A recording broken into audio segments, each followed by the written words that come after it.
Kaveri engine DRDO के माथे पर एक दाग की तरह है, क्योंकि आज तक डीआरडीओ ने जितने भी प्रोजेक्ट हाथ में लिए हैं उन सब में उसे सफलता हाथ लगी है। भले ही किसी प्रोजेक्ट में देर हो जाए, वह असफल नहीं होता। बस कावेरी इंजन को छोड़कर यह भारत का पहला जेट इंजन होने वाला है। और आप सब लोग जानते हैं कि जेट इंजन बनाना कितना ज्यादा मुश्किल काम है। दुनिया में कुछ ही देश ऐसे हैं जो ऐसा कर पाए हैं। यहाँ तक कि चीन भी अपना खुद का प्रॉपर जेट इंजन नहीं बना पाया। इससे आप समझ गए होंगे कि यह कितनी मुश्किल भरा है। एक छोटी सी चूक से ही पूरा प्रोजेक्ट फेल हो सकता है। यही सब परेशानियां भारत के सामने भी आई। भारत ने कावेरी को बना तो लिया, लेकिन समस्या है पावर की। दरअसल हमें एक ऐसा इंजन चाहिए जो कम से कम 90 किलो न्यूटन की पावर जनरेट कर सके, लेकिन कावेरी इंजन मुश्किल से 60 से 65 तक जाकर अटक जाता है। लेकिन अब जानकर आपको खुशी होगी कि भारतीय डीआरडीओ का यह काला दाग अब हटने जा रहा है। दरअसल खबर आई है कि डीआरडीओ इस इंजन को फिर से रिवाइव कर चुकी है। दरअसल हमारे इस इंजन के फेल होने का सबसे बड़ा कारण था वेट, यानी वजन। असल में इसका वजन 1100 से 1200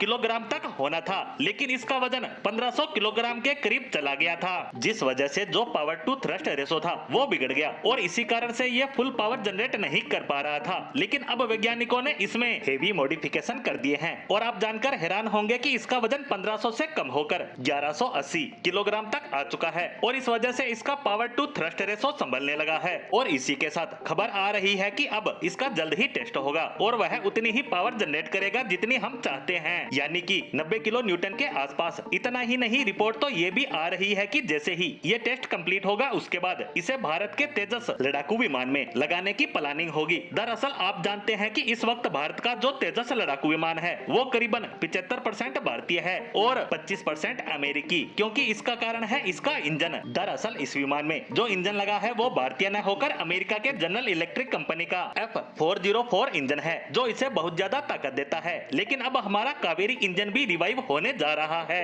और खबर है कि आने वाले तेजस में हम कावेरी इंजन को लगाकर टेस्ट करेंगे कि ये हमारे तेजस लड़ाकू विमान को प्रॉपर्ली रन करने की क्षमता रखता है या नहीं। और अगर इस टेस्ट में ये सारे पैरामीटर जो इसके लिए तय किए जाएंगे उसे पार कर लेता है तो इस बात की संभावना काफी ज्यादा बढ़ जाती है कि हमारे आने वाले विमानों में भारतीय इंजन होगा। क्योंकि यहाँ बात सिर्फ तेजस की ही नहीं है, बात हमारे बहुत से अन्य प्रोजेक्ट की भी है। जैसे हम ओरा नाम से स्टेल्थ ड्रोन बना रहे हैं, एम का बना रहे हैं, तेजस का MK2 वेरिएंट पर भी काम किया जा रहा है। इन सब में हम हमारा इंजन लगा पाएंगे। इसके अलावा कई अन्य ड्रोन पर भी काम चल रहा है, जिसके लिए भी हमें इंजन की तलाश है। और हम उम्मीद करते हैं कि डीआरडीओ के वैज्ञानिकों की मेहनत सफल हो और हमारे लड़ाकू विमानों और ड्रोन के लिए की जा रही इंजन की तलाश स्वदेशी कावेरी इंजन पर आकर खत्म हो जाए। इसी के साथ हमारी आज की पोस्ट को यहीं विराम देते हैं। धन्यवाद।